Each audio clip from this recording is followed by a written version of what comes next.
Bueno, tengan todos y todas muy buenas tardes. Mi nombre es Ezequiel Silva y soy el secretario académico de la Fundación Red Ecuménica de Educación Teológica. Estamos muy agradecidos y agradecidas por la presencia, la participación de cada una de ustedes y les damos una cordial y alegre bienvenida a este evento. En, en las vísperas de la celebración del Día de la Reforma Protestante, la verdad que nos genera una profundísima alegría encontrarnos para celebrar juntos, juntas, este acontecimiento, que es la presentación de una nueva etapa de los estudios exegético-homiléticos, nueva serie. Se trata de una iniciativa que busca profundizar de modo actualizado y en nuestro contexto latinoamericano desde ya, aquello mismo que la Reforma impulsó, el acceso a la palabra salvífica y liberadora de Dios para toda criatura. Entonces eso es un motivo de profunda alegría, esta feliz coincidencia de presentación de esta iniciativa, de este proyecto en vísperas del Día de la Reforma. Allá por comienzos de año, la primera parte de este año presente, comenzamos a trabajar conjuntamente las autoridades académicas del Seminario Evangélico de Puerto Rico y la Fundación Red Ecuménica de Educación Teológica, RED, para darle forma a un esquema de trabajo conjunto que nos permitiera continuar de modo renovado la edición de los estudios exegético-homiléticos, nueva serie, como una herramienta al servicio de la predicación y la difusión de la palabra de Dios en toda la ecumenia cristiana hispanoparlante. Bueno, luego de mucho trabajo, finalmente, y gracias a Dios, el próximo tiempo de Adviento será la ocasión para retomar de modo sistemático la edición de los estudios exegético-homiléticos nueva serie. Este proyecto cuenta con una co-coordinación en una pareja que trabaja en ello, dos colegas, una co-coordinación ejecutiva compuesta por colegas de ambas instituciones, ¿sí? Tanto de la red como del Seminario Evangélico de Puerto Rico, y del mismo modo también cuenta con un consejo asesor que acompaña y colabora con la tarea de la coordinación ejecutiva. Quienes tienen la responsabilidad de la coordinación ejecutiva son Richard Rojas Banucci por el Seminario Evangélico de Puerto Rico y Guillermo Perrín por la Fundación Red. Y quienes hacen parte de este consejo asesor son los colegas Darío Barolín y Álvaro Michelín Salomón por la Fundación Red y Rafael Morales y Edma Torres por el Seminario Evangélico de Puerto Rico. En la segunda parte de este evento vamos a tener la oportunidad de escuchar dos reflexiones de los miembros del Consejo Asesor sobre los desafíos y la actualidad de la exégesis y la predicación hoy en América Latina. Rafael Morales nos va a ofrecer su ponencia bajo el título 1000 palabras, pistas para una predicación que comprende, une y libera. Y Darío Barolín nos compartirá su reflexión titulada Ahora mis ojos te ven, exégesis bíblica y homilética. Estamos muy agradecidos con la tarea, la misión que van a llevar adelante tanto la co-coordinación como el consejo asesor.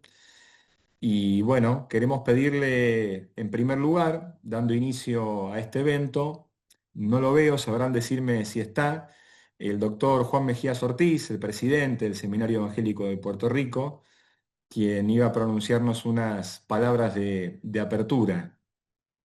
Así que, Juan, si allí estás con nosotros y nosotras, te escuchamos. Saludo, que el amor de Dios les cubra de manera especial en esta hermosa tarde donde celebramos un proyecto educativo que no nace hoy, sino que hoy toma nuevas formas para seguir sirviendo. Yo doy gracias a la Fundación Red Ecuménica de Educación Teológica.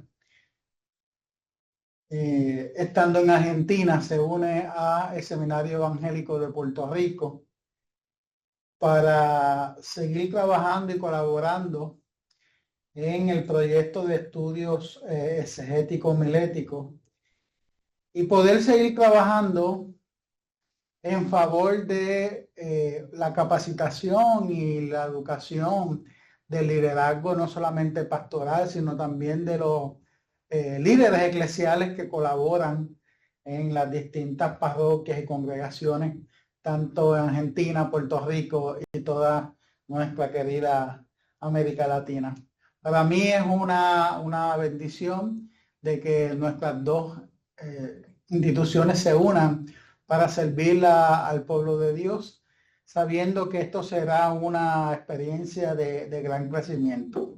Lo que queremos es ir desarrollando materiales, ir desarrollando experiencias educativas para que todos y todas tengan acceso a una educación que nos capacite a continuar sembrando las semillas del reino de Dios en nuestras comunidades.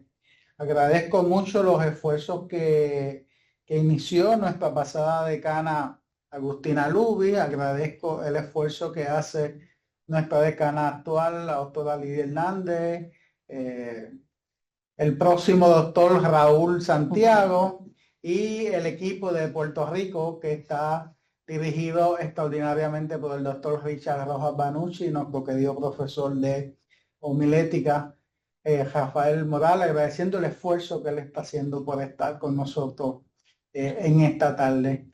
Agradezco mucho profundamente a la Fundación Red Bull permitir que el seminario colabore y que nosotros podamos recordar que Puerto Rico es parte de este gran continente que nosotros llamamos nuestra América y que ahí están nuestras raíces y nosotros queremos seguir aportando. Reconozco también la labor que está entrando de nuestra querida doctora Emma Torres. Gracias por ser parte de este esfuerzo y que esto sea un tiempo nuevo para seguir cosechando, seguir expandiendo las semillas del reino de Dios. Gracias por todos ustedes apostar y orar y creer en este proyecto que yo sé que va a ser de mucha bendición. Que Dios les bendiga mucho.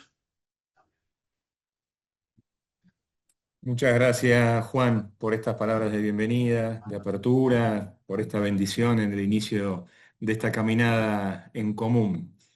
Vamos ahora a pedirle al doctor Daniel Veros, director ejecutivo de la Fundación Red Ecuménica de Educación Teológica, que también nos dirija algunas palabras para poder enmarcar esta iniciativa, este proyecto que estamos presentando. Muchísimas gracias, Ezequiel. Bueno, la verdad que es un momento de celebración, ¿no?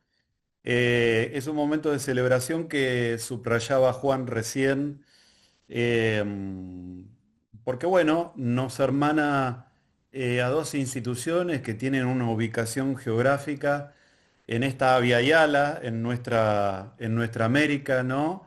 Pero en dos lugares, como son el Caribe, y son el cono sur sudamericano, que estamos tendiendo un puente que busca tender más puentes, digamos, para que precisamente las mensajeras y mensajeros de la palabra, del Evangelio, de la buena nueva, puedan seguir bueno, desparramando las semillas por nuestras tierras tan fecundas. Lo hacemos en un tiempo desafiante, sabemos. Es un tiempo que nos exige una rigurosidad y un compromiso en que ese evangelio sea un testimonio auténtico y fiel, fiable, confiable para las personas que eh, bueno, estamos transitando un tiempo donde la palabra de agua viva muchas veces este, mm, pareciera ser trastocada con otro tipo de gustos, con otro tipo de sabores y colores que no siempre hacen bien a nuestros pueblos.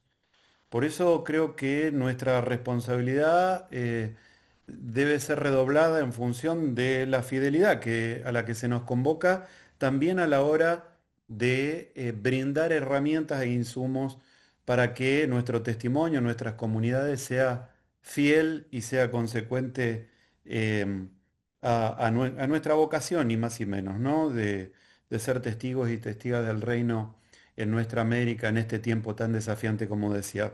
Por otra parte, celebrando precisamente y agradeciendo la confianza del Seminario Evangélico de Puerto Rico, de su dirección, de los colegas que han apostado a construir mancomunadamente este espacio de colaboración que hoy estamos dando a conocer y iniciando al mismo tiempo con los dos aportes que nos van a seguir, tanto el del colega Rafael Morales como el de nuestro colega Darío Barolín. Yo simplemente mencionar, retomando brevemente el hecho de que efectivamente aquí estamos dando un paso más dentro de una caminada que se inició en lo que tiene que ver con los estudios exegéticos homiléticos hace bastante tiempo, porque allí por el año 2000 fue una iniciativa del Departamento de Biblia del Instituto Superior Evangélico de Estudios Teológicos, de quienes muchos de quienes somos parte hoy de la Fundación Red Ecuménica de Educación Teológica,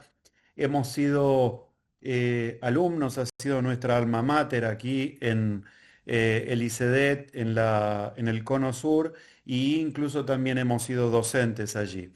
Entonces el Departamento de Biblia del ICEDET inició este proyecto que se reveló con el tiempo muy fecundo. Por más de 15 años, el ICEDET produjo estos estudios que alcanzaron una difusión y una valoración no solo en el ámbito rioplatense, que es nuestro ámbito aquí en Buenos Aires más inmediato, sino en diversas partes del continente. Con el cierre del ICEDET y la nueva etapa, digamos, del marco institucional que nos hemos dado para seguir desarrollando en un marco ecuménico la educación teológica de las iglesias protestantes aquí en y desde el Río de la Plata, que es la actual Fundación Red Ecuménica de Educación Teológica, con los colegas y las colegas del espacio que tenemos responsabilidad académica vimos la necesidad de recuperar este proyecto y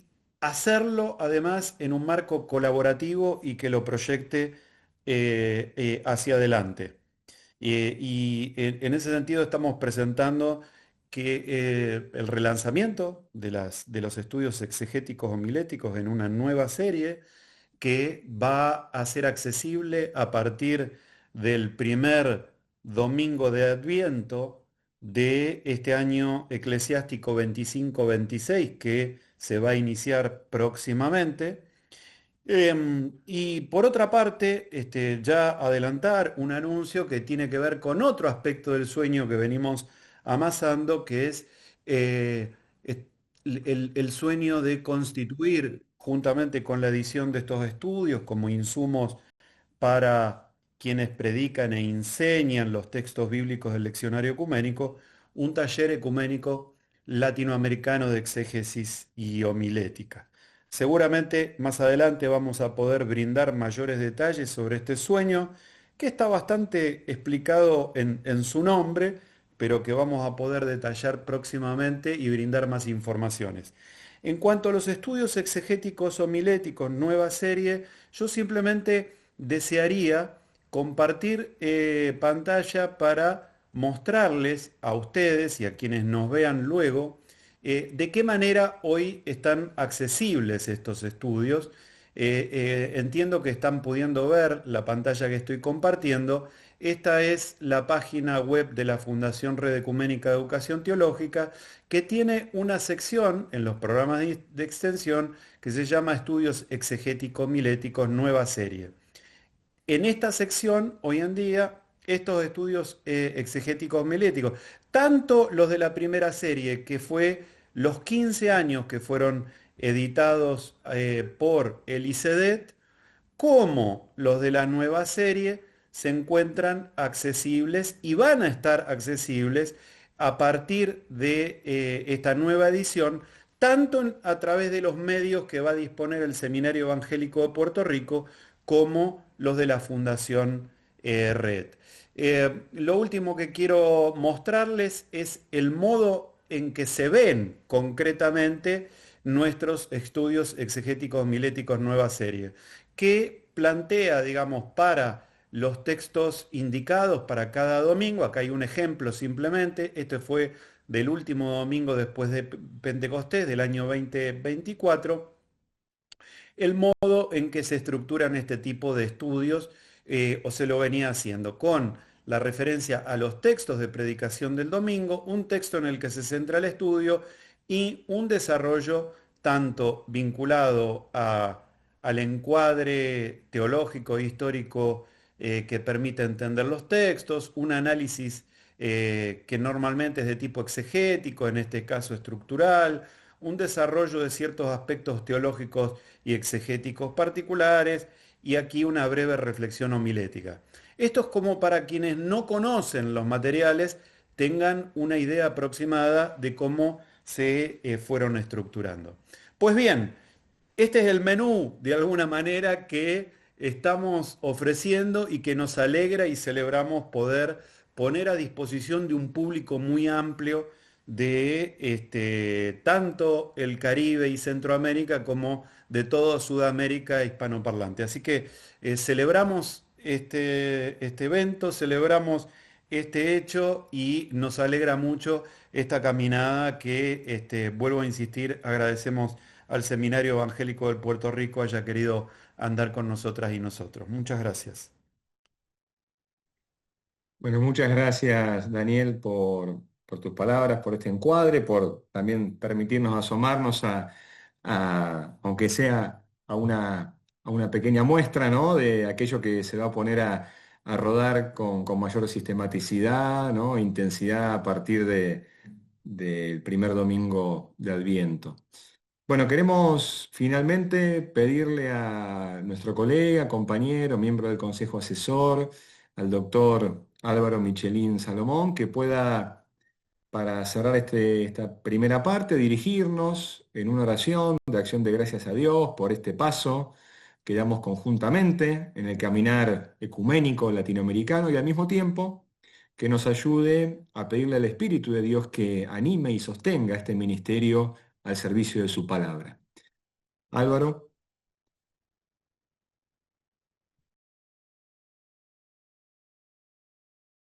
Estás muteado, Álvaro, ahora.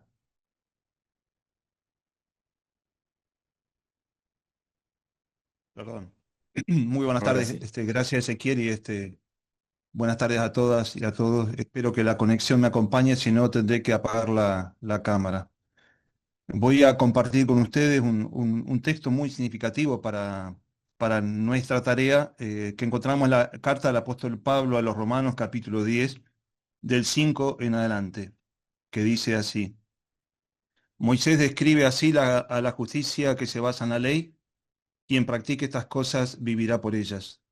Pero la justicia que se basa en la fe dice así: no digas en tu corazón, ¿quién subirá al cielo? Es decir, para hacer que Cristo baje. ¿O quién bajará al abismo? Es decir, para hacer subir a Cristo de entre los muertos. Lo que dice es: la palabra está cerca de ti, en tu boca y en tu corazón. Esta es la palabra de fe que predicamos.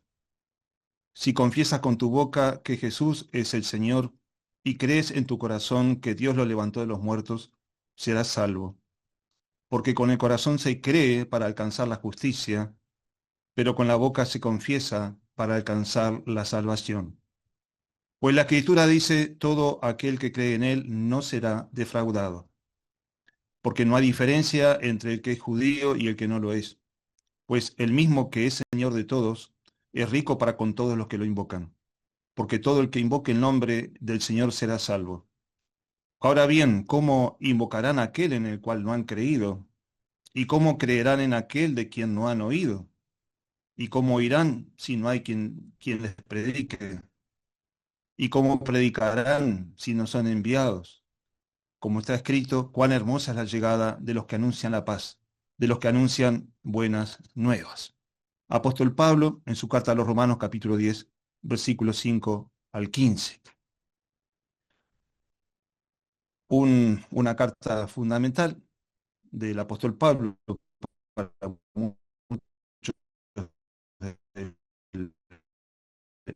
el testamento, el último escrito del apóstol Pablo, y aquí para hablar de Jesucristo, texto del libro del Deuteronomio, en esa lejanía o cercanía de Dios, de acuerdo como cada una se puede considerar con respecto a Dios. Ya Jesús venía predicando al comienzo de su ministerio, el reino de Dios se ha acercado. Y acá el apóstol, retomando Deuteronomio, dice, cerca de ti está la palabra, en tu boca y en tu corazón. Más cerca que esto, imposible. Cerca de ti, en tu boca y en tu corazón.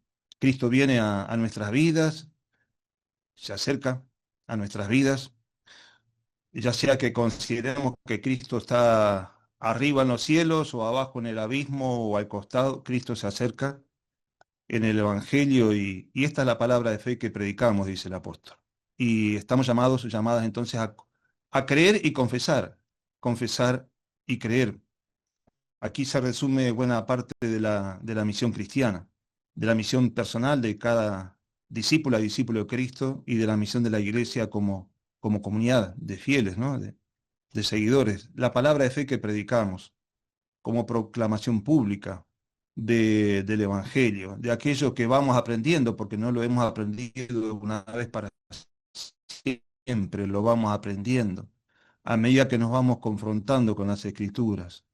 Y ese inmenso tesoro que recibimos de Dios, que no es para guardarlo, es para compartirlo. Si confiesas, si confiesas. Y lo jugamos ahí la vida entera en la confesión, o esa es la idea por lo menos, ¿no? Confesar en el discipulado y vivir en el discipulado para confesar a Jesucristo. A riesgo de encontrar a muchas personas que no nos sigan en esta misión, en esta confesión, pero bueno, es confesión de Jesucristo en la sociedad. Crees y confiesas. La confesión pública auténtica que viene del corazón, que viene de nuestra vida íntima, de nuestro contacto íntimo con Dios. Y esa comunión con Cristo, Señor viviente, que nos hace vivir, con el Señor viviente que nos hace vivir. Ese Señor que nos habla a través de las Escrituras y nos hace hablar, que viene en ese sentido, forma la vida en el espíritu, ¿no? Personas que no solamente nos preocupamos por el alimento o por el vestido, por lo tanto, o por lo pronto, no solamente por nuestro alimento o por nuestro vestido. Es esa palabra que nos hace hablar y actuar, y el Espíritu de Cristo que nos hace justamente, que nos acompaña en esa tarea. Esa palabra que nos hace hablar, pero que también que puede hacer fecundos nuestros silencios. Jesús es el Señor, es una de las grandes confesiones de aquel primer tiempo del cristianismo y leemos que este evangelio que nos libera, que nos salva y que sería todo un tema, bueno, ahí a profundizar de qué nos libera, de qué nos salva el evangelio, pero bueno, quería enfatizar esto de creer y confesar, justamente. Cristo es el Señor, esa es una de las grandes confesiones del cristianismo antiguo y bueno, debemos confesarlo con nuestras vidas. Les invito a orar. Aquí estamos, nuestro Dios, para darte gracias porque formamos parte de tu pueblo esparcido en el mundo y en particular en este continente latinoamericano. Que podamos hacernos eco de la palabra de tu evangelio y permitir que tu espíritu nos cobije, nos envuelva y nos inspire y nos proclamar esto de tu piedad, Señor. Por quien oramos, te damos gracias. Amén. Amén. Amén. Muchas gracias, Álvaro. con este momento orante, terminamos esta primera parte, ¿no? de la presentación y vamos a dar ahora paso al segundo momento de este evento, que estará centrado en las ponencias de Rafael y Darío. Y bueno, en función de eso voy a ceder la moderación del siguiente momento a mi colega, la decana Lidia Hernández, ¿sí? Quien continuará moderando el siguiente momento. Así que continuamos entonces. Adelante. Muchísimas gracias, Ezequiel. Saludos a todas, saludos a todos.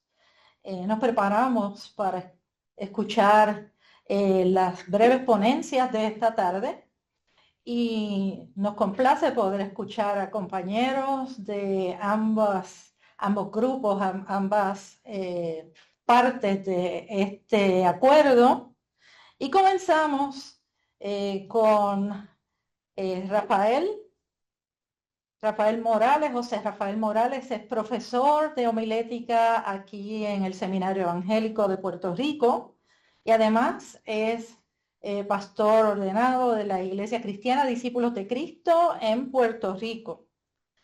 Y en esta hora también está de pastor en la Iglesia Discípulos de Cristo en Sierra Bayamón, Puerto Rico. Y queremos escucharle con su ponencia titulada, como ya nos habían adelantado, pero lo repetimos por si acaso usted se unió más tarde, 1000 palabras, pistas para una predicación que comprende, une y libera. Te escuchamos, Rafael. Muchas gracias, estimada decana. Saludos a todos y a todas. Aunque ya lo he hecho en mi carácter individual y lo hemos hecho en este carácter más comunitario, yo lo quiero volver a hacer. Celebro esta gran colaboración entre la Fundación Red Ecuménica de Educación Teológica y el Seminario Evangélico de Puerto Rico. Me parece que no podía llegar en un mejor momento. Mientras el mundo más se distancia u opta por la polarización, y mientras el mundo más se atrinchera y apertrecha, nos surge esta noble señal de esperanza, este signo de esperanza. Así que enhorabuena a todos y a todas. 1000 palabras, pistas para la predicación que comprende, une y libera. Quien haya osado proclamar la buena palabra de Dios ha estado ahí. Me refiero a la angustia, a la aflicción, al tormento del, bueno, Señor, ¿y ahora qué voy a decir? Justo aquí vienen a nuestro auxilio las fuentes secundarias, siendo los estudios exegéticos homiléticos, sino el más sobresaliente, uno de los más sobresalientes y relevantes para nosotros y nosotras que pensamos y articulamos en español desde el Caribe y desde toda Latinoamérica. En 1000 palabras, lo repito, en 1000 palabras, y quizás un centenar más, unas pocas más, usted recibirá cual si fuera consuelo divino para el predicador y la predicadora en su angustia. Usted recibirá de estos estudios una introducción a textos bíblicos, análisis y comentarios a estos textos bíblicos y no menos importante, pistas para la predicación de esos mismos textos bíblicos. Ahora, pregunto, ¿cómo aprovechar mejor estos estudios exegéticos homiléticos? Esta ofrenda de hombres y mujeres de diversos y ricos trasfondos de nuestra América, de nuestra Abya Yala, cómo maximizar su utilidad. Puntualmente en esto de las pistas para la predicación, que es en torno a lo que gira mi reflexión. He dejado a Darío los otros aspectos, los aspectos de análisis, exégesis. Pero en esto de las pistas para la predicación, ¿cómo podemos aprovechar mucho más lo que este recurso, los estudios, nos provee? Desde las ciencias homiléticas, en esta hora y a manera de reflexión, les quiero hacer dos invitaciones y me gustaría que veamos rápidamente cada una de ellas. Mi primera invitación, para una vez más aprovechar, maximizar los estudios, la aportación de los estudios exegéticos homiléticos. La primera invitación es la siguiente: conozca bien a su audiencia inmediata. No, esto no es un asunto trivial. Y es que, más allá de conocer el nombre de quienes nos escuchan, de saber dónde viven, a qué se dedican o cuáles son sus circunstancias sociohistóricas más inmediatas, me refiero a conocerlos y conocerlas, escuchen bien, desde sus opciones o desde sus preferencias homiléticas. Predicador, predicadora que pueda estar aquí, o aquellos que nos verán o nos escucharán más adelante. Pregúntese, ¿sabe usted cuáles son los textos bíblicos, digamos entre comillas, de fácil manejo para su audiencia? ¿Cuáles entonces son los más difíciles o los más retantes? Incluso, ¿sabe usted de cuáles textos quizás su audiencia nunca ha escuchado un buen sermón? Predicador, predicadora, ¿sabe usted si su audiencia prefiere más sermones, digamos, que tengan un tono o una inclinación más educativa, sermones educativos, o sermones evangelísticos, sermones de cuidado pastoral, o sermones de desafío profético? ¿Sabe usted de cuáles estos y estas podrían estar más necesitados o necesitadas hoy? En cuanto a lo que llamamos en las ciencias homiléticas el diseño sermonario, ¿sabe usted si disfrutan más? Y digo esto porque sí, el sermón hay que disfrutarlo, pero su gente, su audiencia, sus oyentes, disfrutan más aquellos sermones que exponen fielmente el mensaje bíblico que fue predicado a su audiencia original y luego su posterior recontextualización, o sermones más de tipo de argumentación bíblica teológica, sermones con una función más a educar, formar sobre las diferentes doctrinas de la fe cristiana o del pensamiento cristiano, o sermones más cónsonos con los estilos de comunicación más conversacional, como por ejemplo sermones narrativos o hasta el llamado sermón de ocasión. ¿Lo sabe o no lo sabe? ¿Sabe si gustan únicamente de la lógica deductiva, la lógica tradicional clásica, o también de la inductiva, que suele ser más inclusiva y más participativa? ¿Sabe qué formas o estructuras le son más fáciles a ellos seguir, evitando el perder a nuestra propia audiencia?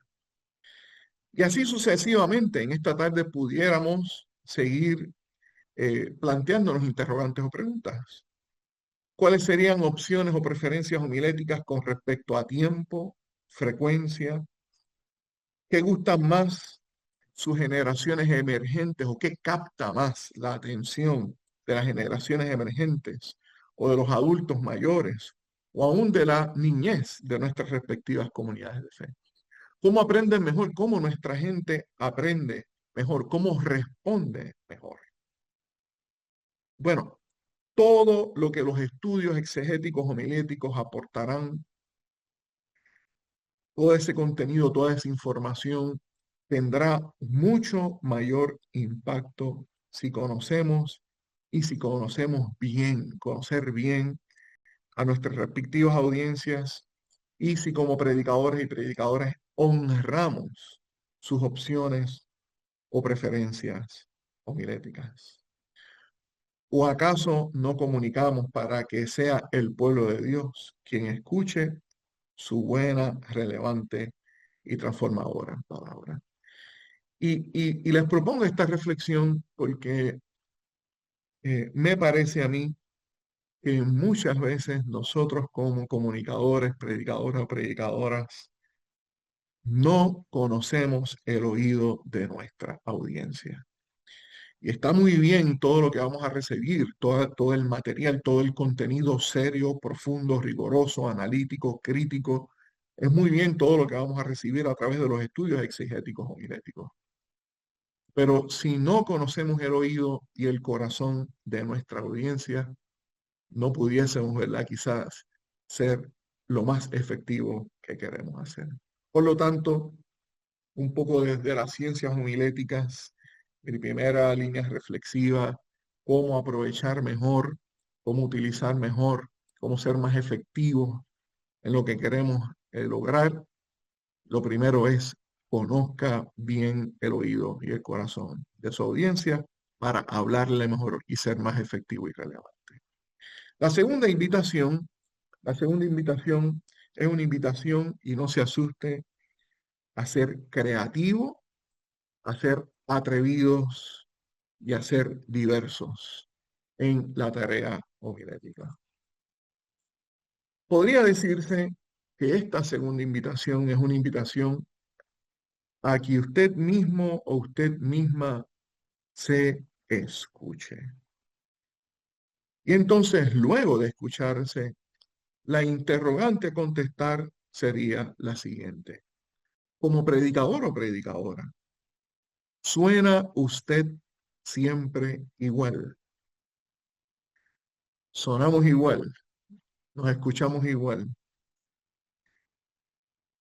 Si usted siempre suena igual, por ejemplo, si usted siempre comienza sus sermones de la misma manera,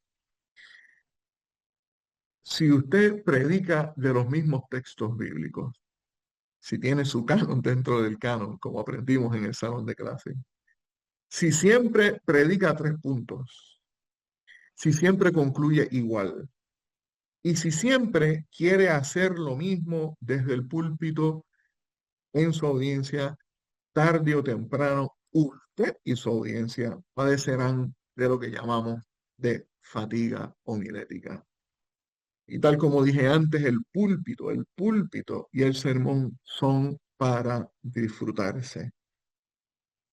Y cuando hablamos de disfrutarse, no es lo mismo, ni nada tiene que ver con entretener.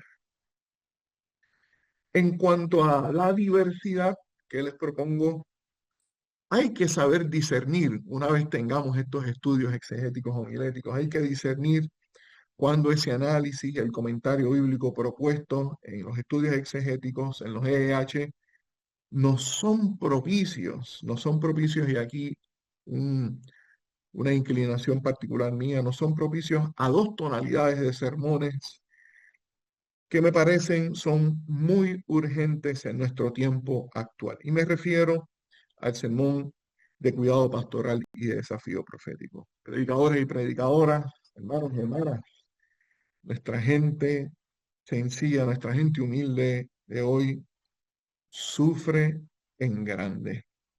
Ni hablar de los grupos más marginales. Vivimos nuevas y viejas políticas que oprimen y causan muchísimo dolor y sufrimiento.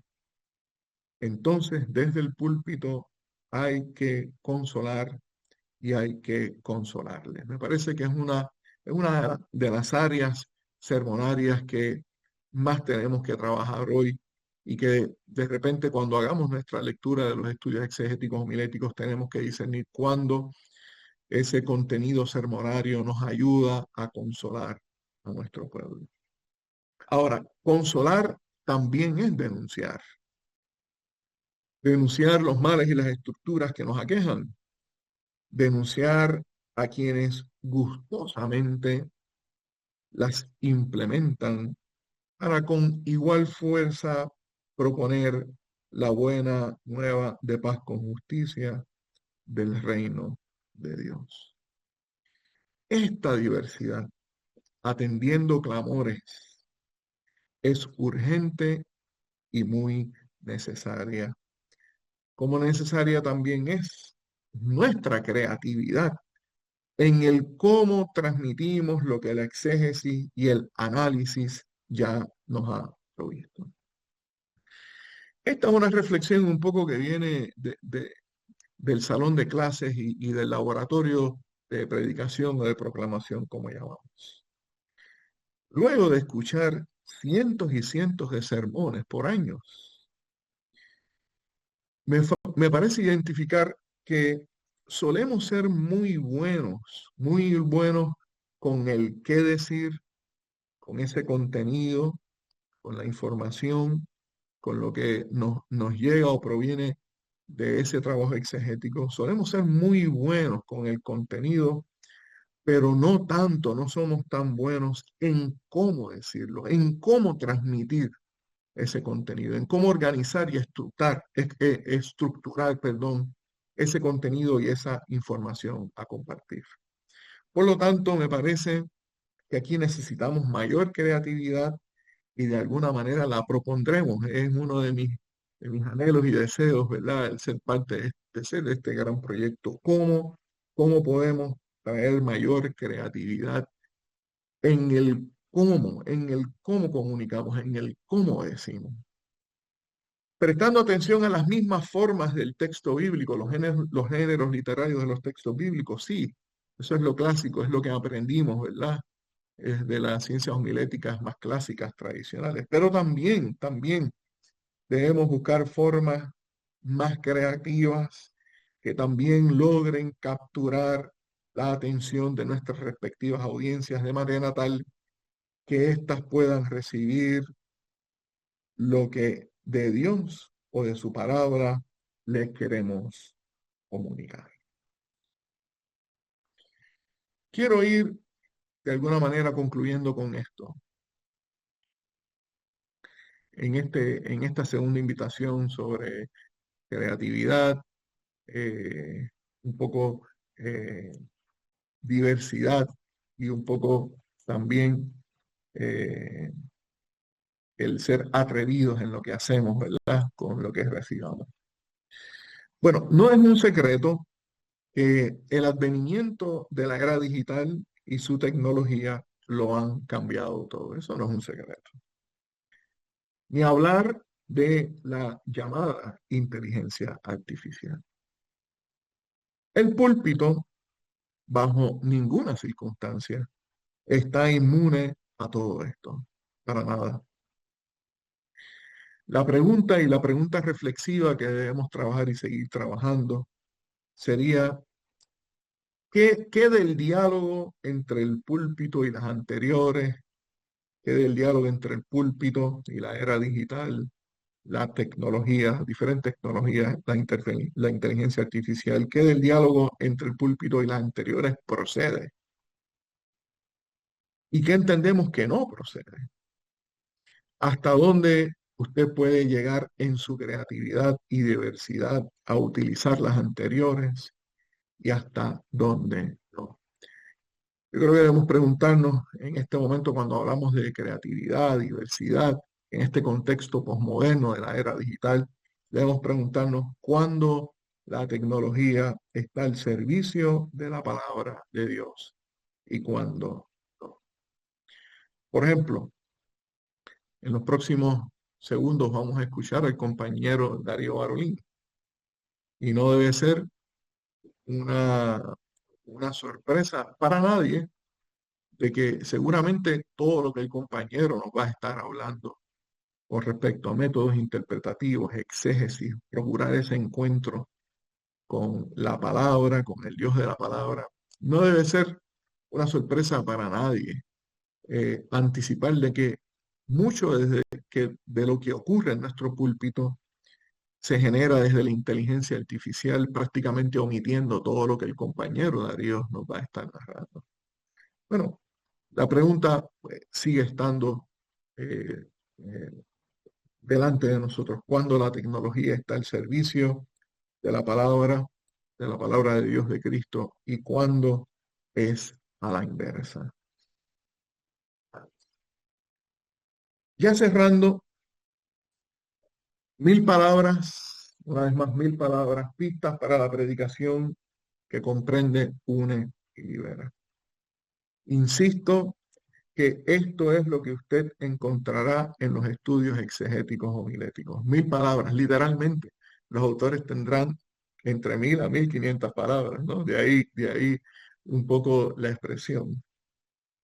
Esto encontraremos en este gran recurso que ahorita escuchaba en esa introducción al compañero Daniel. Yo he sido bendecido por los estudios de hace muchos años atrás, ¿verdad? Bueno, esto encontraremos 1000 palabras con un centenar más que seriamente fortalecerán y profundizarán su ministerio de la predicación.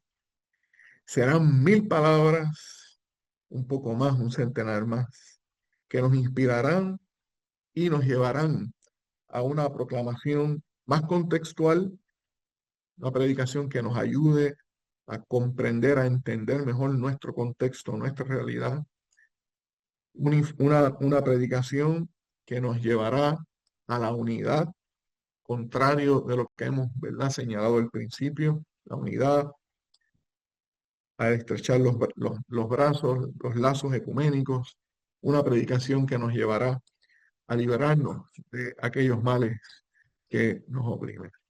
Ahora bien, con todo lo valioso, con todo lo útil, con todo lo trascendente de los estudios exegéticos homiléticos, enriquézcalo todo conociendo bien a su audiencia. Conozca bien el oído y el corazón de su audiencia. Enriquézcalo todo siendo creativo y diverso para evitar la fatiga homilética. Enriquézcalo incorporando la era digital y su tecnología según su realidad y sus propias opciones y preferencias homiléticas y las de su audiencia le permitan. Muchas gracias por permitirme dirigir a ustedes y tener esta reflexión en esta tarde. Gracias y paz. Muchas gracias al compañero Rafael Morales por su presentación en esta tarde. Para mí es un honor y un privilegio presentar a quien considero no tan solo un compañero en el ministerio, sino un amigo personal, el doctor Darío Barolín, desde Argentina, y puedo estar hablando por media hora de sus credenciales y en dónde estudió y todas las demás, pero el decir que los dejo en buenas manos es suficiente para presentarle a mi amigo, compañero del camino y sobre todo hermano en la fe, el doctor Darío Barolín. Gracias, Raúl, gracias. La verdad que con una presentación así ya uno se siente cómodo. José, no sé cómo te decimos, José o Rafael, porque yo te iba a decir José, pero te presentaron como Rafael. Respondo a todas. Y Rafi, Respondés a Rafi. todas. Bueno, Y respondo a Rafi. Bueno, yo te quiero dar profundamente las gracias por todo lo que has dicho, como predicador, me ha sido muy útil lo que has señalado y creo que es pertinente, digamos, ¿no? Y bueno, muchas de las cosas que tú demarcaste serán parte de lo que yo voy a tratar de decir también, lo que muestra que a pesar de que estamos en dos puntos distintos de nuestro continente, también tenemos algunos caminos comunes. Quiero comenzar compartiendo una pequeña anécdota que cuenta el escritor uruguayo Eduardo Galeano en su libro El libro de los abrazos. Él dice así: el pastor Miguel Brum, metodista por las dudas, el pastor Miguel Brum me contó que hace algunos años estuvo con los indios del Chaco paraguayo. Él formaba parte de una misión evangelizadora. Los misioneros visitaron a un cacique que tenía prestigio de muy sabio. El cacique, un gordo quieto y callado, escuchó sin pestañear la propaganda religiosa que le leyeron en lengua de los indios. Cuando la lectura terminó, los misioneros se quedaron esperando. El cacique se tomó su tiempo. Después opinó: eso rasca, y rasca mucho, y rasca muy bien. Y sentenció: pero rasca donde no pica. Y me gusta comenzar una charla sobre predicación, exégesis bíblica, con esta pequeña historia, porque así como nosotros tenemos fatiga homilética, también pecamos muchas veces de irrelevancia. Hablamos, predicamos, enfatizamos, discutimos sobre cosas que no son relevantes para nuestra gente, ¿sí? Y José Rafael decía recién, su gente sufre en grande. Y me parece que el primer desafío es que cuando nosotros podamos interpretar los textos bíblicos donde vamos a comunicar la palabra de Dios, podamos rascar donde pica, podamos ser relevantes y al mismo tiempo, y esta es la parte que a mí me toca, ser pertinentes, es decir, que las palabras que vamos a comunicar sean palabras que fluyan de un encuentro profundo con la palabra de Dios. Y justamente lo que nuestros estudios buscarán, a mí me encanta que podamos incluir todo esto que José Rafael te decía, digamos, ¿no? Que es de alguna manera la crítica que nosotros teníamos a los EH viejos, ¿no?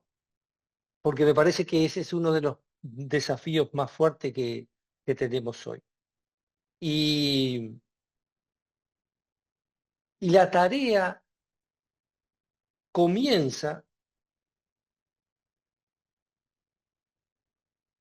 de nuestro lado de la orilla.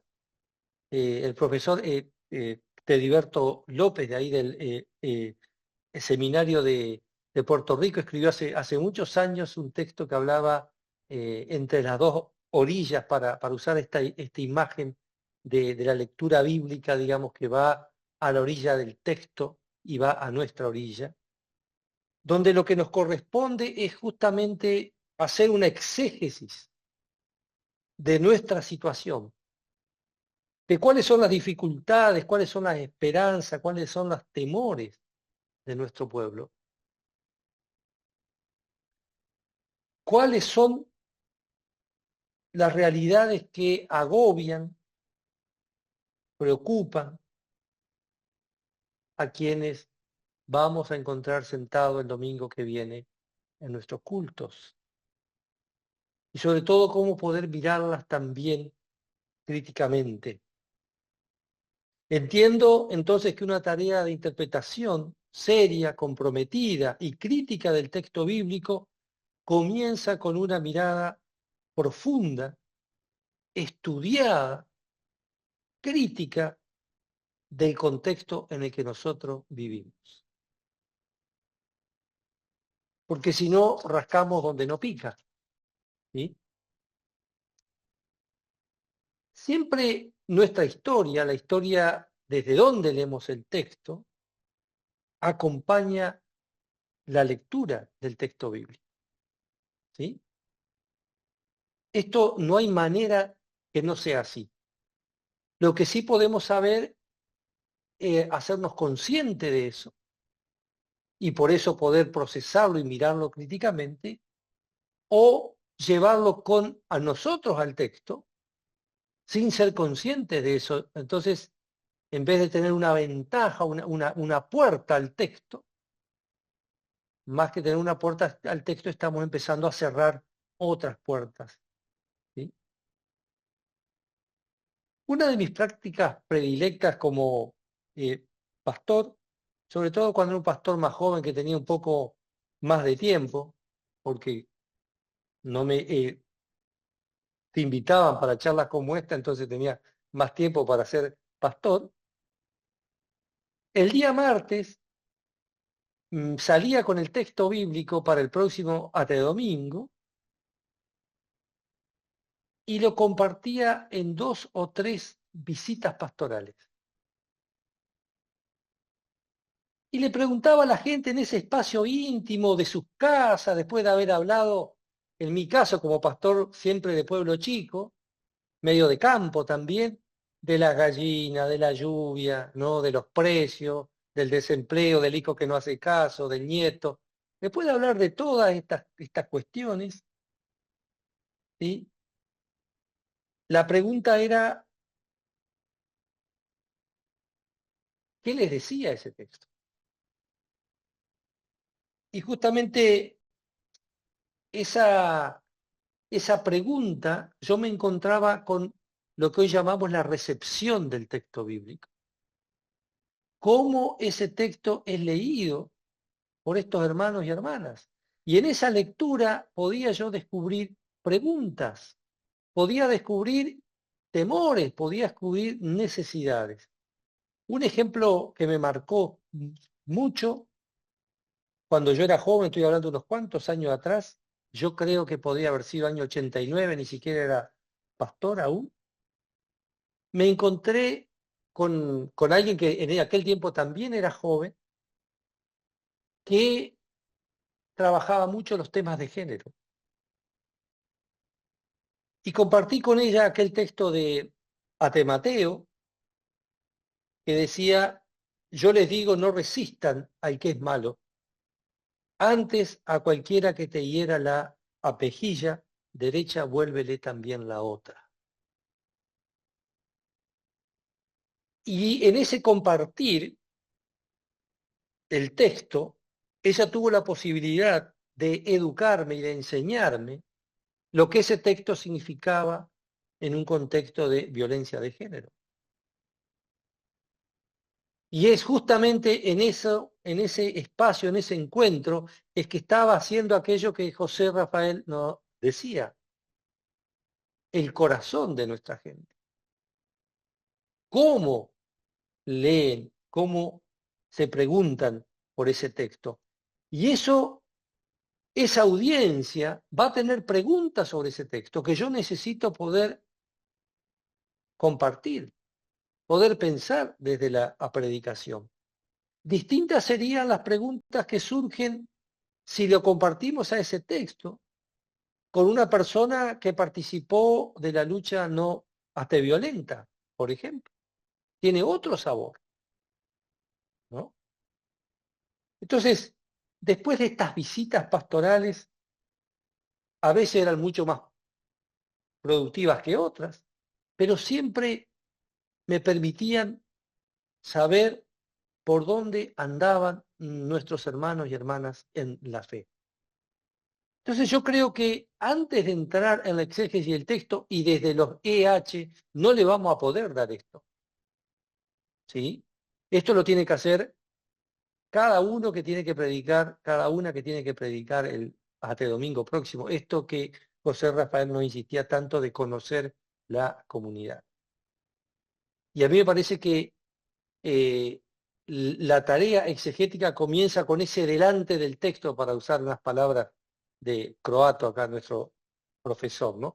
Ese delante del texto, esa recepción del texto, ese cómo el texto es leído hoy, es donde yo creo que debemos dar el primer paso, porque son con esas preguntas con las que vamos a ir al texto bíblico, ¿no? Y acá viene, de alguna manera, el trabajo que no paga, es el trabajo que no se ve, ¿no?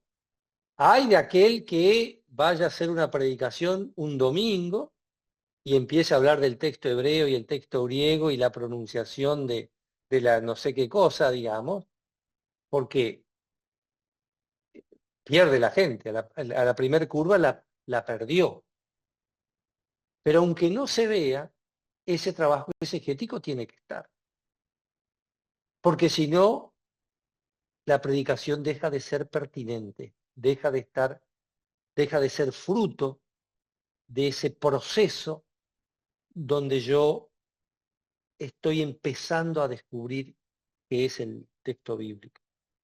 Y entonces, algunas cosas de las que normalmente hago yo cada vez que tengo que preparar el culto, de hecho voy a compartir algunas pistas del texto que toca este domingo, así que ya les puedo ir ahorrando tiempo en eso.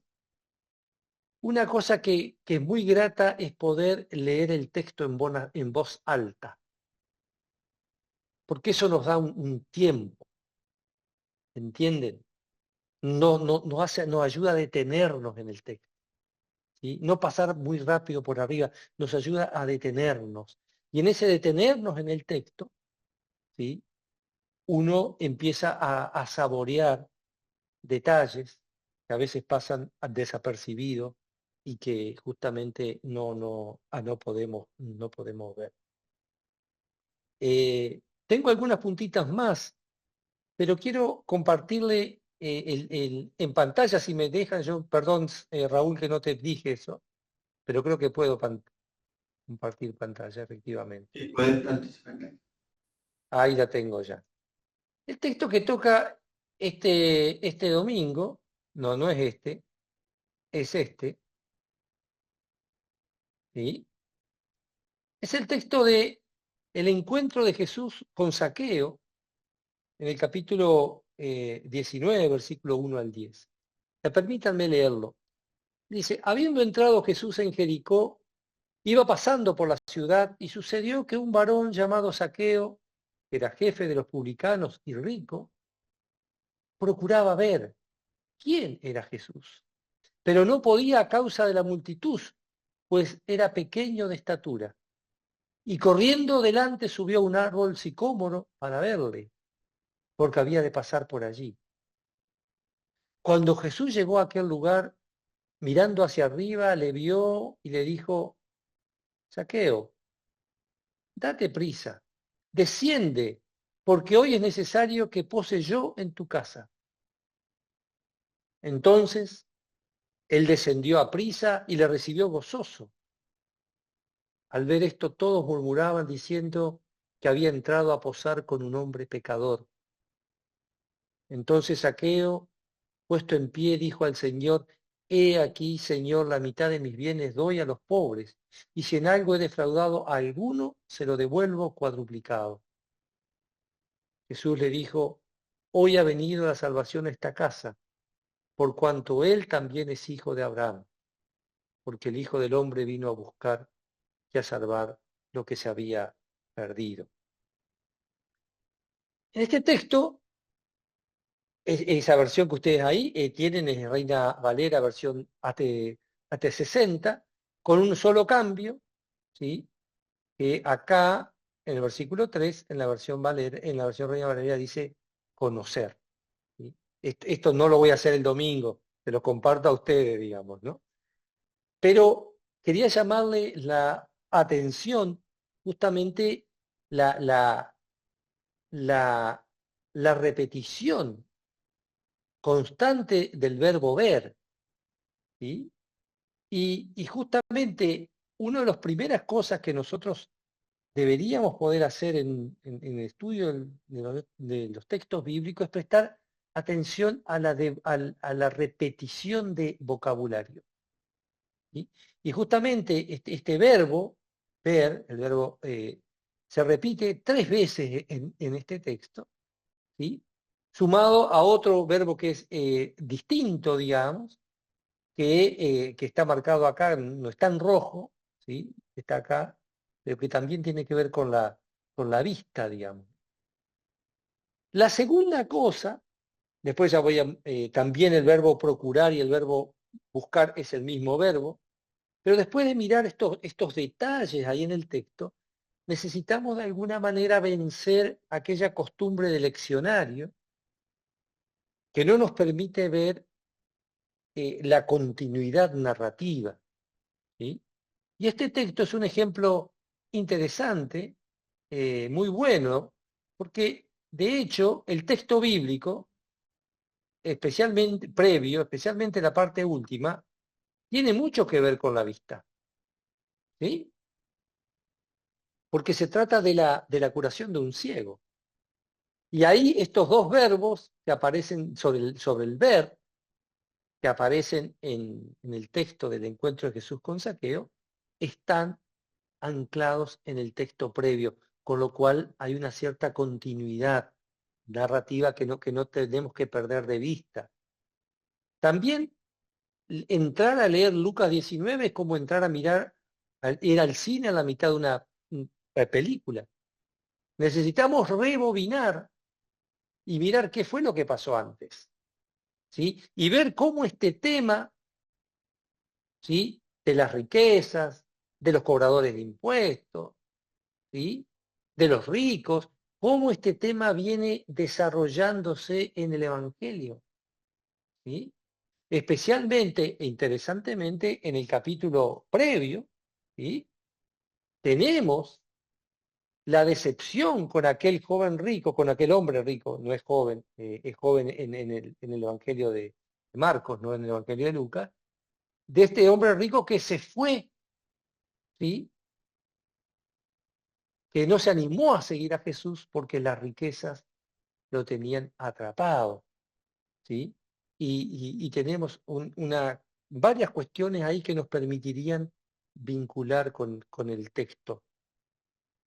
También hay un detalle, y esto sí que es un desafío, y todavía no sé si en el domingo voy a meterme con este tema, porque es más para un estudio bíblico que para un sermón. ¿Es esta una historia de conversión? ¿O es esta una historia de reivindicación de la figura de Zaqueo? Mayormente es interpretado como una historia de conversión. Sin embargo, tenemos un problema y por eso esas dos palabritas que están ahí están en azul. Doy y devuelvo. Algunas Biblias hacen los vivos y lo traducen en hasta futuro y resuelven el problema. Entonces, Señor, la mitad de mi bienes daré a los pobres y si en algo defraudado a alguno, se lo devolveré cuadruplicado. Pero en griego están en presente. En la Reina Valera 60 están en presente. Entonces, hay algunos exégetas que sostienen que en realidad esta no es una historia de conversión, sino que es una historia de reivindicación. De hecho, en el versículo 9, Jesús no le habla a Zaqueo. O sea, le está hablando de Zaqueo en tercera persona. Le está hablando a la gente que habla mal de Zaqueo, y de él, obviamente, y le reconoce como hijo de Abraham. Entonces, es interesante pensar si este texto en realidad no se trata de la reivindicación que alguien que es rico ha encontrado la manera de ser justo antes de encontrarse con Jesús. ¿Se imaginan si tengo que predicar sobre eso? Voy a predicar un sermón de 1 hora y media, porque tengo que mover desde una interpretación ya existente a una nueva. ¿Sí? Eso es lo que tenemos que poder, en el primer encuentro con nuestra gente, conocer por dónde estaban. simplemente quería mostrarle por qué el trabajo exegético vale la pena. ¿Sí? Porque estos pequeños detalles son algunas de las pequeñas cosas que la podemos ver cuando hacemos un trabajo de exégesis sobre los textos bíblicos. Si no, seguimos repitiendo lo que ya nos han dicho sobre los textos y nos olvidamos de la posibilidad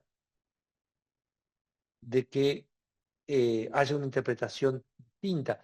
Fíjense, por ejemplo, qué tan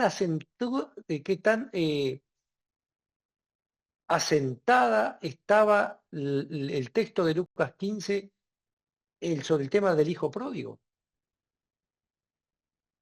Y siempre miramos al hijo pródigo, hasta que el estudio de los textos, la exégesis bíblica nos ayudó a mirar un poquito la importancia del hijo mayor que mira con recelo a su hermano cuando vuelve, ¿no? Entonces, lo que quería compartirle es que si nosotros venimos con nuestra comprensión del texto previa y la podemos hacer consciente, hay un segundo paso que es ese trabajo exegético con el texto, donde intentamos que no sea un monólogo de parte nuestra, sino una verdadera escucha del texto. ¿Sí? Porque si no terminamos imponiendo nuestro sentido sobre el texto. En ese sentido, el texto bíblico es frágil. ¿Sí? Nosotros sabemos que le podemos hacer decir al texto bíblico cualquier cosa. Hay experiencia de eso, lo podemos escuchar a cada lado. Pero lo que no queremos es eso, queremos escuchar al texto. Y el trabajo exegético es una escucha del texto, es una búsqueda por escuchar al texto. Ahora, también, y una de las problemáticas profesionales nuestras, es que nosotros cuando estudiamos los textos bíblicos no dejamos de pensar en el sermón. Y el desafío es que podamos tomarnos un tiempo para deslumbrarnos con el texto, para dejarnos maravillar por el texto, para habitar en el texto. ¿Sí? Después ya habrá tiempo para juntar, ¿no?, todo eso que el texto ha hecho ante nosotros, pero si nosotros no nos dejamos tocar por el texto bíblico, difícilmente podamos después tocar a nuestro auditorio, ¿no?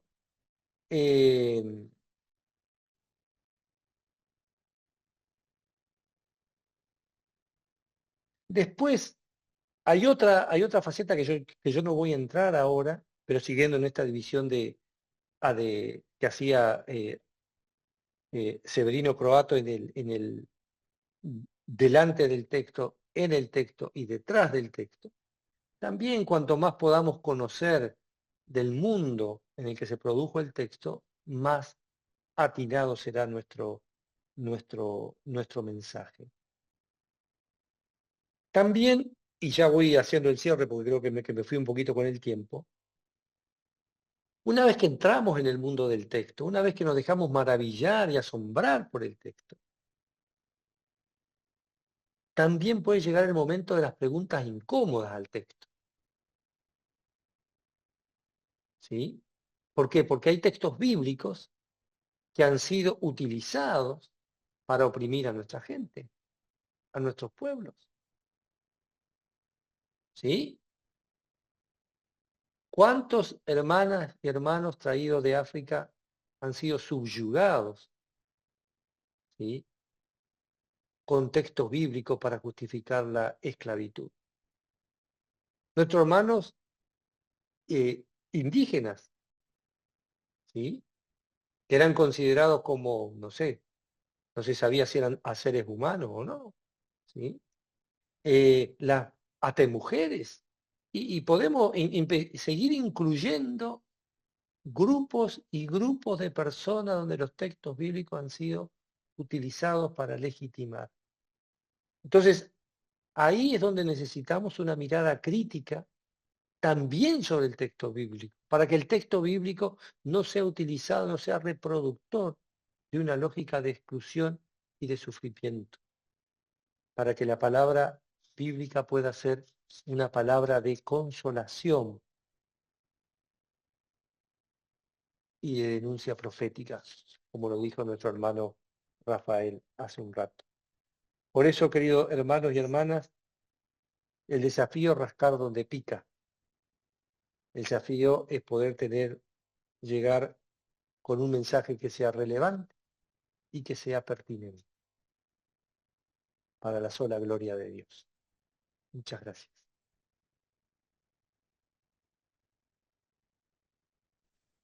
Agradecido a las ponencias de tanto nuestro hermano Rafi Morales, como nuestro hermano Darío Barolín.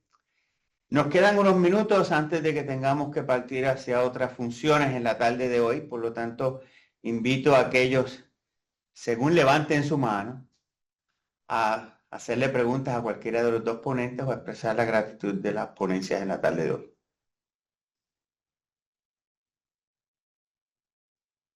Yo sé que tienen algo en su mente, pueden compartirlo en confianza. Yo quiero, si me permitís, Raúl, agradecerle a ambos colegas por la calidad del trabajo que han realizado. Y creo que en la abundancia de perspectivas que nos han acercado aquí a partir de un trabajo profundo, ¿no? Tanto en el aspecto de la práctica homilética como el que nos acercó José Rafael, como acabamos de escuchar de Darío, más centrado con un énfasis mayor en la práctica de la exégesis bíblica. Creo que ambos son un ejemplo viviente del amor al texto y el amor a la predicación. Y mientras los escuchaba, la palabrita amor, que no es una palabrita, sino que es una disposición profunda, ¿no? Es la que me parece que también conecta a aquello que ellos nos invitan. Sin ese amor no hay conocimiento profundo de nuestra audiencia, no hay conocimiento profundo de nuestra comunidad. Sin amor no hay conocimiento y acercamiento profundo al texto. Amor por la palabra, amor por el texto. Y sin amor tampoco hay disposición a acompañar cómo se vive y se articula esa palabra en nuestras comunidades de fe, en contextos tan desafiantes como los que tenemos. Yo agradezco la riqueza de perspectivas que nos aportan, pero también invitarles, si quieren sumar algún elemento, a esta dimensión que estoy aportando como disposición fundamental que todo predicador o predicadora, digamos, lo debe atravesar justamente para poder tener ese acercamiento evangélico, digamos, ¿no? Tanto a la realidad de nuestras comunidades como a la de la propia palabra que estamos llamados a testimoniar en ellas.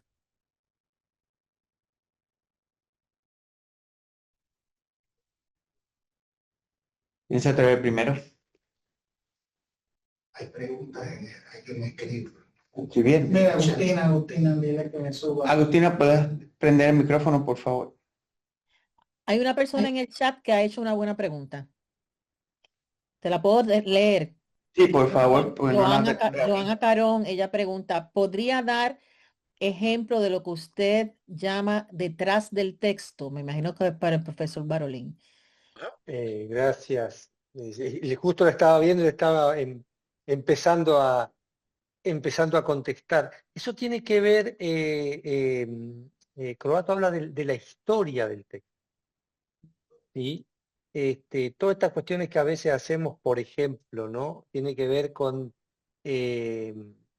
con cómo el texto, suponete el texto de Lucas, este encuentro de Zaqueo llega a ser parte de Lucas, ¿no? Porque no está ni en Mateo ni está en Marcos.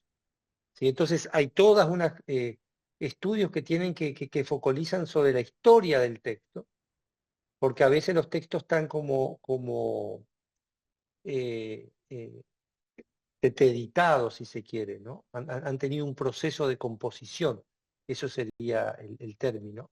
Eso sería un aspecto de lo que está detrás del texto. Eso, los métodos histórico-críticos trabajan mucho eso, digamos.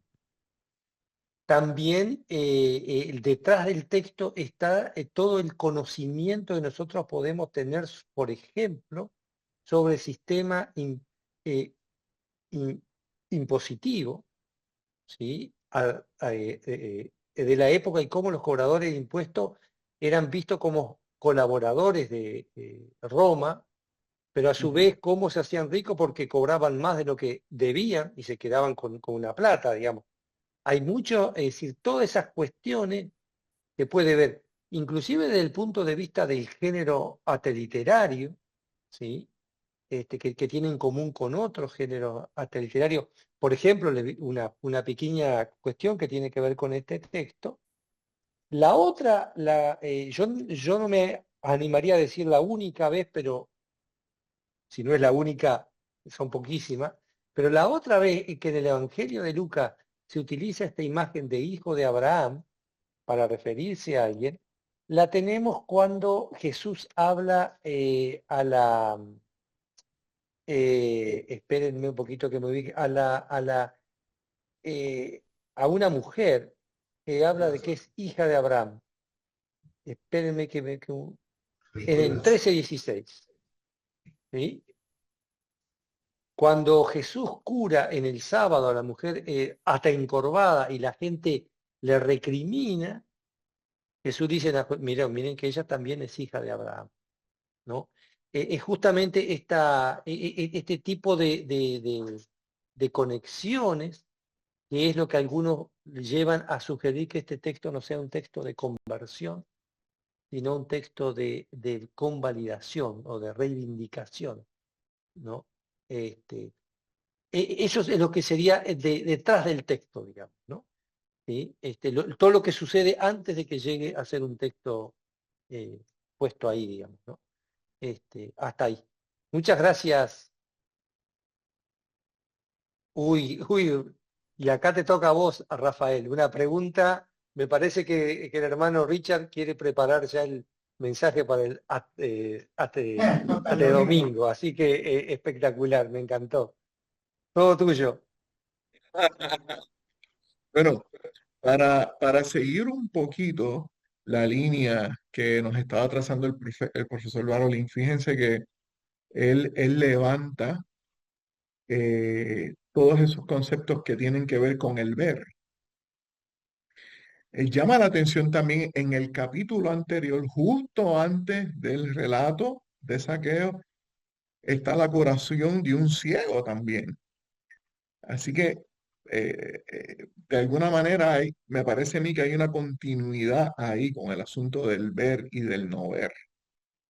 Entonces, eso sería una manera en la cual nosotros pudiésemos abordar el texto bíblico, ¿verdad? Eh, Pudiésemos jugar con esos movimientos de quiénes son los que no ven y quiénes son los que ven. Claro, el profesor nos ha puesto aquí ese gran desafío en cómo interpretamos el texto. Yo me estoy un poco riendo hacia mis adentros con la propuesta de Darío porque utilizando todos los recursos que Darío nos ha dado, si lo que se hace con el texto ahí es resaltar la figura de Zaqueo, ahora me pregunto yo si ahí entonces estaríamos rascando donde pica o si no estaríamos rascando donde pica. ¿Eh? Eh, Así que estoy aquí buscando un poco el texto, pero ahí pudiésemos entonces de esa manera, Richard, si te das cuenta, ¿verdad? Bueno, quiénes son los que ven, quiénes son los que no ven, ¿verdad? Y uno pudiese hacer ese movimiento yendo desde los que no están viendo correctamente hacia los que sí están viendo correctamente, ¿verdad?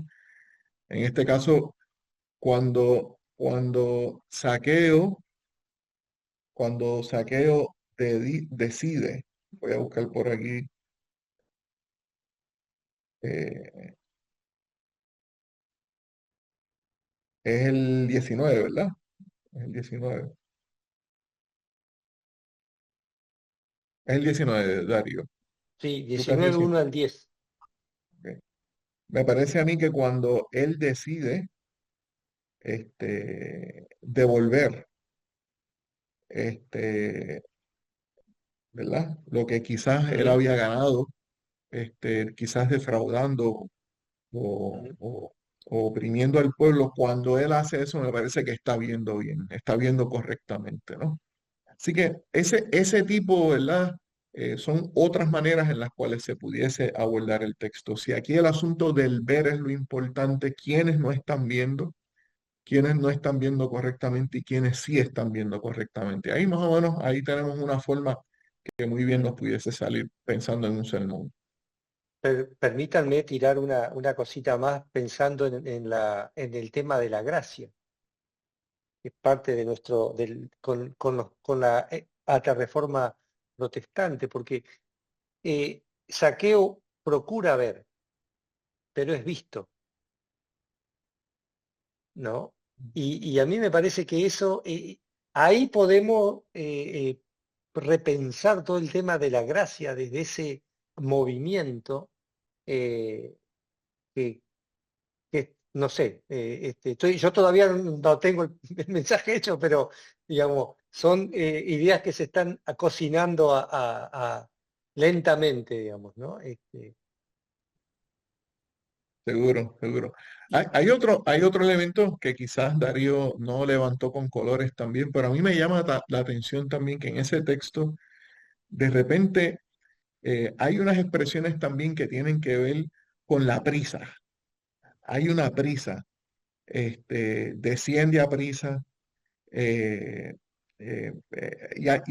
hay otras expresiones, otros juegos también con esos conceptos que están ahí que de repente también son cosas, ¿verdad? Que cuando nos vamos saboreando el texto, los vemos ahí también. Jesús le dice, date prisa, él descendió a prisa Mm, ¿verdad? mm, Son otros mm, conceptos que también pudiésemos colorear y ver qué otras posibilidades encontramos ahí. mm. Sí, señor. Sí, no lo había visto eso. Viste que aparte de que hacerlo esto en a comunidad, es más, Claro. podemos hacer la comunidad la de los jueves, ¿no? No, pero exactamente, Darío, yo lo que iba a mencionar es que este ejercicio que estamos haciendo juntas y juntos aquí, orientados por los aportes de ambos, me puedo imaginar que puede ser una forma concreta en que podemos imaginar cómo pueda funcionar nuestro taller latinoamericano de exégesis y homilética en la práctica, justamente compartiendo la riqueza de las lecturas que cada quien puede ir aportando, tanto en el aspecto exegético como homilético. Así que me parece como un ejercicio hermoso, digamos, ¿no? Ciertamente nos hemos disfrutado esta ocasión y hemos podido ver que en cada uno de nosotros tenemos una diversidad de experiencias y conocimientos que enriquecen no tan solo la predicación, la preparación para la homilética, sino que también a través de este nuevo proyecto y de esta nueva fase de las ayudas homiléticas, exegéticas, podemos llevar al pueblo un mensaje no tan solo de la gracia, sino un mensaje reformador. Lamentablemente, los compromisos que tenemos previamente nos limitan el tiempo, pero este es tan solo el principio, no es el final. Así que volveremos a tener esta nueva oportunidad de podernos reunir y dialogar, de poder compartir ideas. Y pase la voz, por favor, Hay una lista de personas que se registraron, lamentablemente no todas vinieron, pero sí estamos haciendo un listado para poder compartir este trabajo que las compañeras y compañeros están preparando y que no tan solo enriquece nuestra experiencia y nuestra preparación en la homilética, sino que también enriquece a los otros compañeros y compañeras que están haciendo el mismo trabajo. Como San Francisco de Asís dijo una vez, todos predicamos. Hay unos que tienen la valentía de abrir la boca y decir algo que piensan, pero cada uno de nosotros predica con nuestras acciones y con nuestro testimonio diariamente. Que donde quiera que tú estés, ese testimonio siga siendo parte esencial de tu vida, de tu persona y cómo te reflejas al mundo. Pero que sobre todo, que en cada paso que tú des, tus palabras y tus acciones sean el testimonio vivo del Dios en que creemos, el Dios al que profetizamos y el Dios que servimos. Señor le bendiga donde quiera que estés, en el cono sur, en el cono norte, donde quiera que estés en este país, en este mundo. La rica gracia de Dios siga con todos ustedes. Bendiciones. Muchas gracias. Amén. Señor les bendice. Igualmente, muchas gracias, cariños.